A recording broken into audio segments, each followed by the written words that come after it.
Assalamu alaikum wa rahmatullahi wa barakatuh, my dear brothers and sisters and viewers and friends of Ikra TV. Welcome to another edition of Real Talk.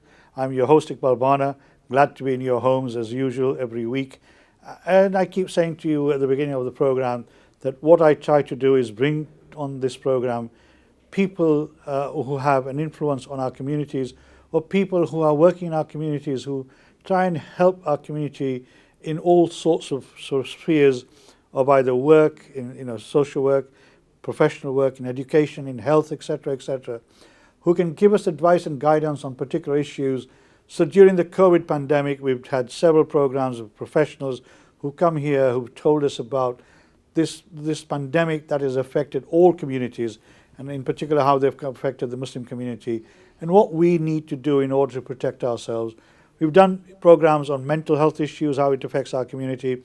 We've done several programs on Muslim foster caring, the need for more and more Muslim foster carers. We've done programs about what we need to do about young people in our community and how we can improve their opportunities and divert them from those areas that we don't want them to be engaged in. We've done programs around health and housing, as I say, as well, and education. So this program, I want to try and bring on a regular basis different topics and different subject areas. And one of the wishes that I've always had is to bring people who have been extremely influential in our communities, people who've been the movers and shakers, who have changed policies, who've changed practices in institutional organizations, and who are role models to others. And when the history of Bradford, for example, is going to be written, and I'm sure it'll be written over and over again, there are several names that will come up in that history book, whoever writes it. People like Councillor Muhammad Ajib, the first Lord Mayor of Bradford, Pir Maroof Sahib, etc., religious, non-religious, political, people like Naz Shah. And amongst these giants, there are people like my guest today. He's no stranger. He has been on my program on a number of occasions to speak about various issues, including, for example, Muslim women prisoners and how they were treated, how they reacted to when they come out in the community. He was instrumental in getting a report with his colleague Sophia Bonsi, that report published, and he's done enormous amount of work.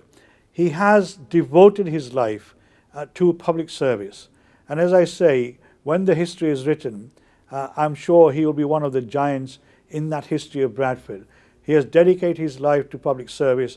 He started very young, he's still looking very young, and after 40 odd years, he has now eventually decided to hang his football boots up and take it life easy and do some gardening, as they say, and relax with his family and his friends, which I totally agree he fully deserves. But people like him will never ever give up the dedication, the commitment, and the voluntary amount of work that they put in.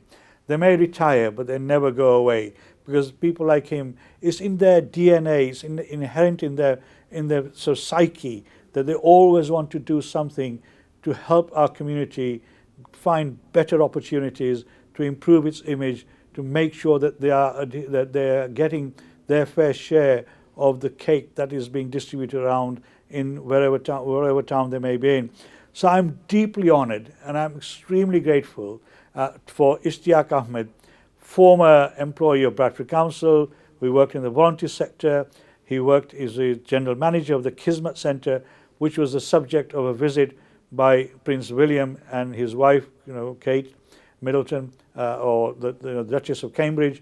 Both of them came here last January, just before the pandemic, to recognize the work that the Kismet Centre has done and does do in the community. And that in itself shows the high regard that people in the royal family, for example, have for the Kismet Centre and for people like Ishtiaq, who do the enormous amount of good work in that particular centre. He was also the policy advisor of the Bradford Council of Mosques, and I'm sure he'll probably tell us more about whether he's going to continue with that or not. I can't see him not continuing with that role. He will be somewhere advising them. And the Bradford Council of Mosques has become one of the preeminent organizations in the country that has commanded enormous respect for its work in bringing faith communities from the Muslim community together, but much more importantly, bringing other faith communities together as well, so that they work across all faith communities and bring cohesion in between communities as well. and also influencing policy at a regional and national, and also much more importantly at a local level. So can I, on behalf of everyone out there, welcome Ishtiaq Ahmed. Assalamu alaikum wa rahmatullahi wa barakatuh. So really nice to have you here. And I've known you for almost 40 years, well 35 years that I can count on from memory.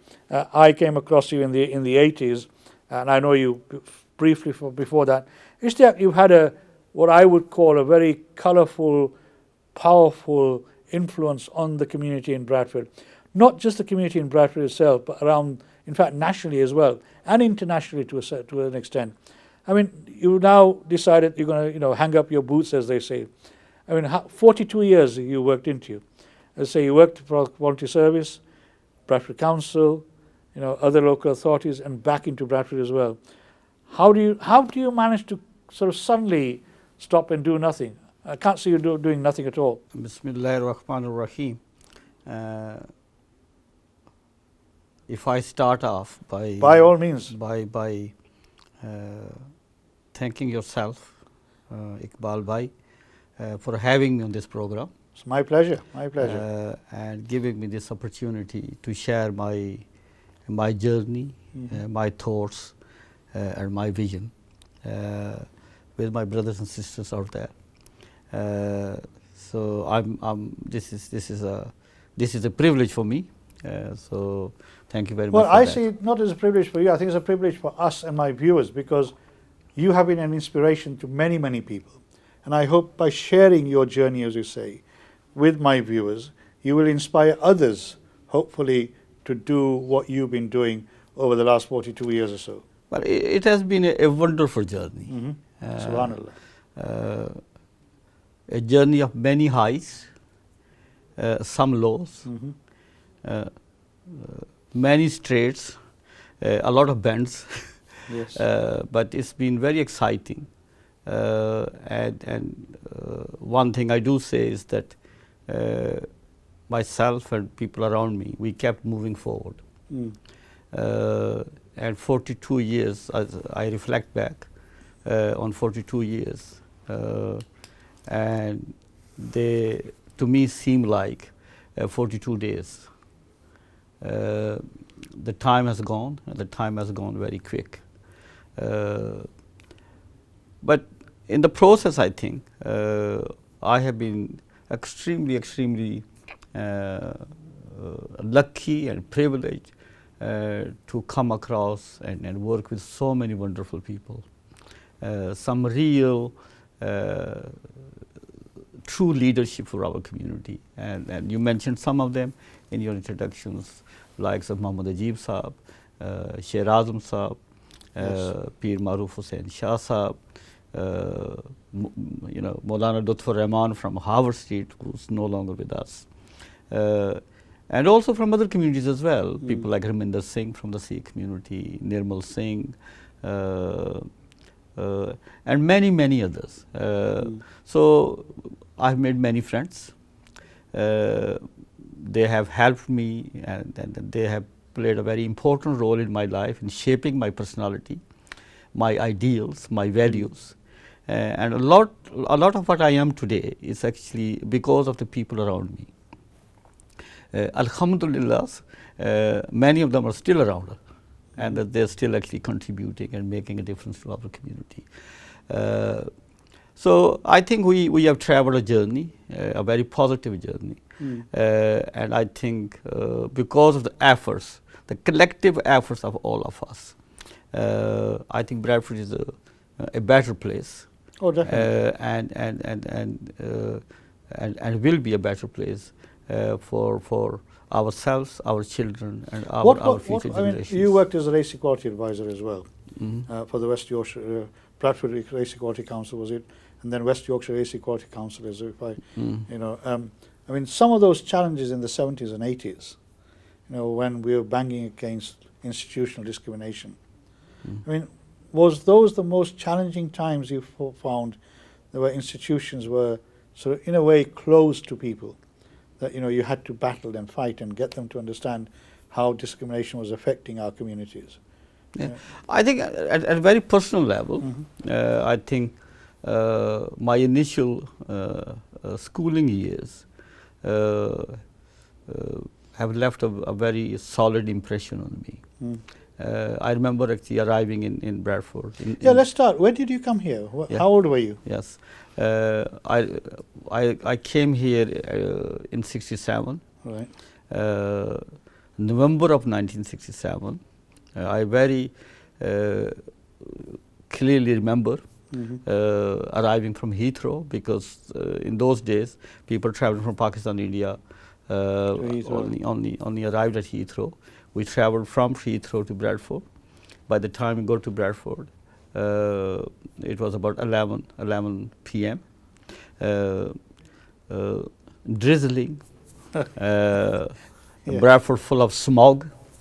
You could feel kind of the smoke and then the smell of mills and factory in your nostrils, and everything around me looked extremely dark, dismal, and very depressing. Right. Yeah. How old were you when you came here? 11. Mashallah. Yes, about 11. And I came with my father, traveled from Pakistan with my father. So the shock of actually leaving my mother and my family and traveling from a small village in Pakistan, thousands of miles away with my father, it was quite difficult journey, but I got here. I even remember why I ate on the first evening, right. and that was a cauliflower. Wow. A cauliflower curry with chapatis. Right. Okay. And obviously, in those days, we didn't have all this sort of luxury of fast food and restaurants and absolutely. everything. And my father, I remember the following day, my father actually made me a little wooden stool, so I can stand on it, and so to reach the cooker. All right. Okay. And he told me how to make tea and things like that, and there were two of us, two youngest in that household of about 13 men. Right. And those 13 men were from different parts of Pakistan, living together. Myself and my cousin, bless him, is also in Bradford, Iftikhar. He was about 13, I was 11. Right. We were the two youngest, and so all the household chores. You had to do all those. From cleaning to cooking to making chapatis to making teas were our roles and responsibilities. So you must be a master cook by now. I consider myself to be a very good cook. Oh, mashallah, very good cook, and this is from those days. Yes. So growing up within a house of all men, working age men, and being the youngest, I learned to fend for myself at a very early age, both in terms of actually looking after myself and being myself. And I think that has remained part of my character building. That I've always been kind of. It made you robust and strong and Absolutely. I learned to look after myself quite. And then in those days, Bradford actually operated busing policy. Right. So I went to a very famous school actually. My first school was Drummond Middle School, right. Which became almost synonymous with the Honeyford affair. Oh yes. The head teacher. So that was my first school. Right. And I was there for about 9 months, I think, in total. And how did you find the response from the non-Asian pupils there at that time? Because there must be very, very few Asian children. No, there were quite a few in drummer school. Were they? And they had a special class as well, language class. Right. Language class. So all of us were actually grouped together in that language class, because few of us, we spoke very little English at all. So I went to a language class within that school. So we stuck together. And then when my first kind of experience of rejection or animosity, when I was sent to a school on the other side of Bradford.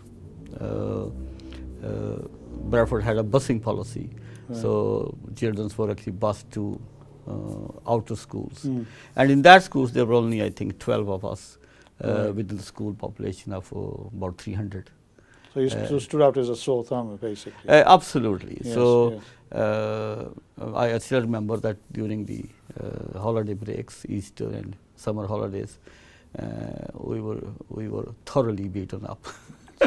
Same experience here, my friend. We were thoroughly beaten up. Same experience. Thoroughly Yes. beaten up, and so we kind of followed. 12 of us actually got together and developed our own little clique. Yeah. Sticking together, and in classes, I was in class of I think about 30 plus. Right. There were only two of us in that, and the language in those days was really very minimum and basic for me. But one thing I did excel at was mathematics. Right. Yeah, and that was because I did my primary school in Pakistan. Right. So I was very good at mathematics. So I used mathematics to show off. Yeah. So those are, and then from then I went on to do my 11 plus and went to the grammar school as well.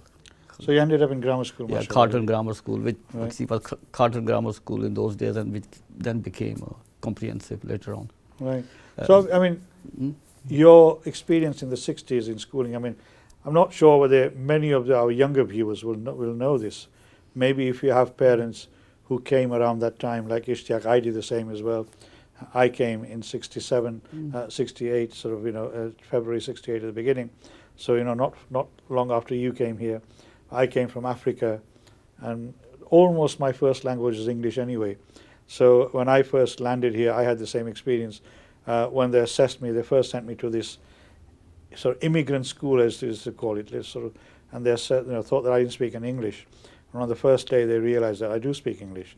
So on the very next day, they wanted to send me somewhere else. And, they offered me a school where I knew was an enormous amount of racism.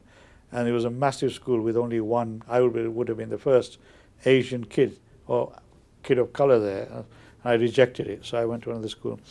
So people who came in that generation, and as I say, I was the same, we used to dread the last day of school on holidays. Absolutely dread it, because we knew that we were going to get a hiding to nothing. And in those days, the teachers were not helpful at all. I don't know whether you had that experience or not.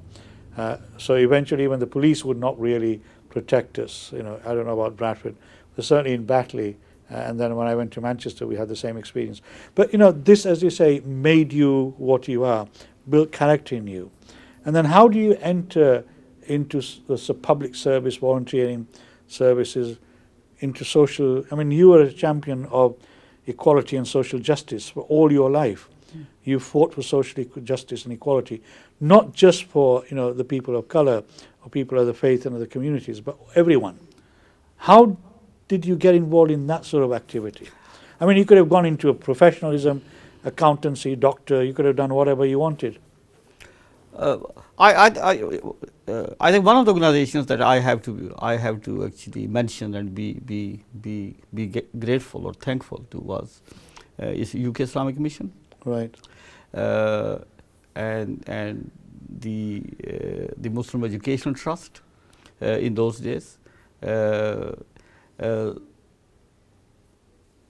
UK Islamic Mission, together with the Muslim Education Trust, actually introduced evening Islamic classes in different schools in Bradford. Right. Yeah, a very new concept. But the idea was that because the mosques in those days were only a few, so they felt that if they can actually have some kind of Islamic education provision within schools, then some of the children may be able to benefit. So in our school, about 12 of us were actually almost selected. And every evening, every other evening, a teacher from the Muslim Education Trust used to come into schools and do half an hour. So this was the madrasa of that time? Yeah, madrasa. That was the madrasa of that time? Yeah, madrasa something. And what happened was that that scheme was not only for Bradford, but it was also for other towns and cities, Manchester, Nottingham, Birmingham, and London. So because these all teachers were part of the network of teachers for the Muslim Educational Trust in those days. What they did was actually they set up a youth organization, linking all these different groups together. So we had a youth group in Bradford, which was established called Islamic Youth Movement. Right. And we then actually what did was that every Sunday in one of the local schools, Manningham, Bellevue actually, Bellevue Girls School, we hired a sports hall, gymnasium for us to do a bit of sport and a bit of Islamic education, and then we got into kind of youth work and camping and all kind of things. So that actually, almost kind of was my introduction. Yeah. So I always say that we were probably, first ones in terms of actually introducing and developing formally a whole notion of youth engagement and leadership program, leadership training. So a lot of my leadership nurturing qualities were actually done through that group. Right. Okay. Right.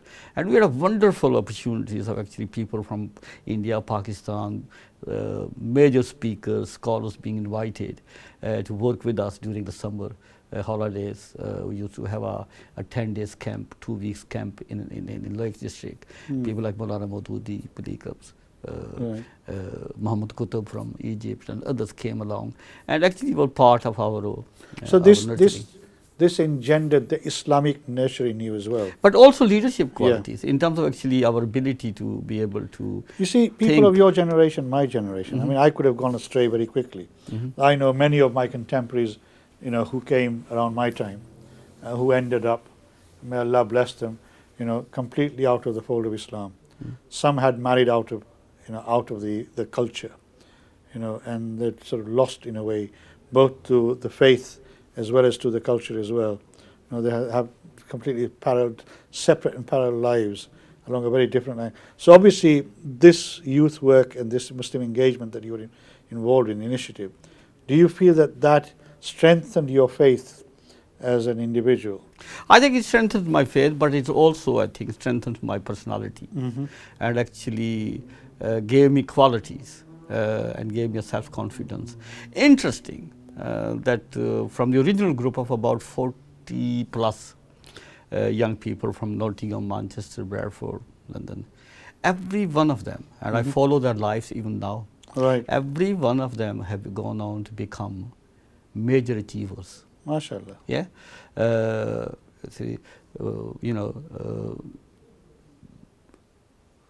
People, they are doctors, people with PhDs, people with banking, law, accountancy.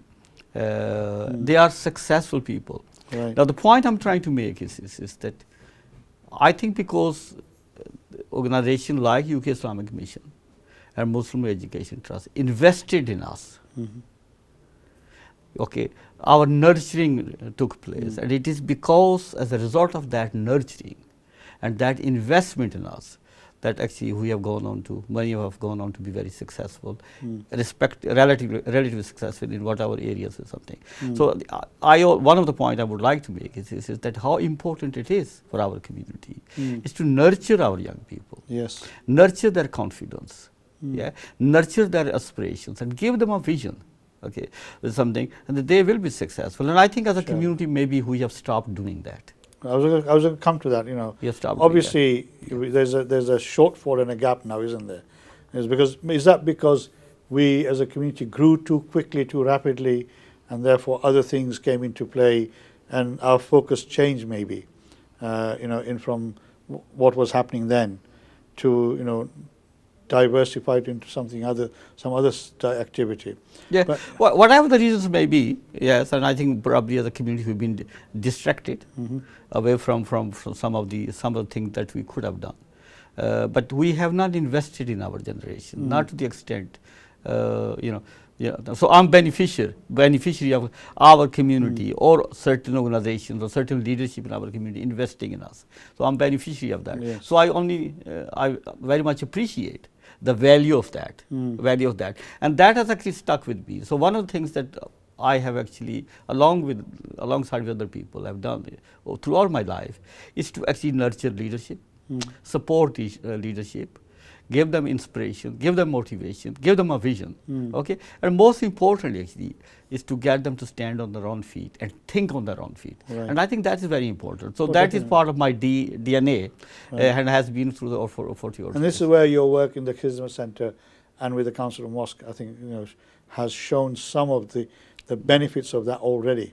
As far as I've seen it. And I'm sure, my viewers may not totally be familiar, but whenever you look at the history of the Council of Mosques and Ishtiaq, you will find that when there's major policy issues are being debated in this country or considered, you will find that he and his colleagues have written enormous amount of sort of responses to the policy and how that could impact on the Muslim community as well. But I mean, coming back, you obviously started your work, as you say, through this youth program that you were engaged in. But in a professional capacity, how did you get involved in social justice, equality work? Did you start straight away from school, or no, after you finish your education, or did you go into something else and then come into it? If I take one step back, for me, 70s was very important. Yes. Okay. Because in 70s we actually did experience overt racism. Yeah, organization like National Front and right-wing lobbies and whatever, they were actually very active and frequently actually demonstrating and coming to Bradford. And I was very much then got involved in kind of counter demonstrations and protests and lobbying police and lobbying local authority, mobilizing something. So I think that actually gave me an almost that was a making of me also. Yeah, and people like Marsha Singh, who then became members of Parliament, Asian Youth Movement, and then we had our Islamic Youth Movement. There were Indian Workers Association, something.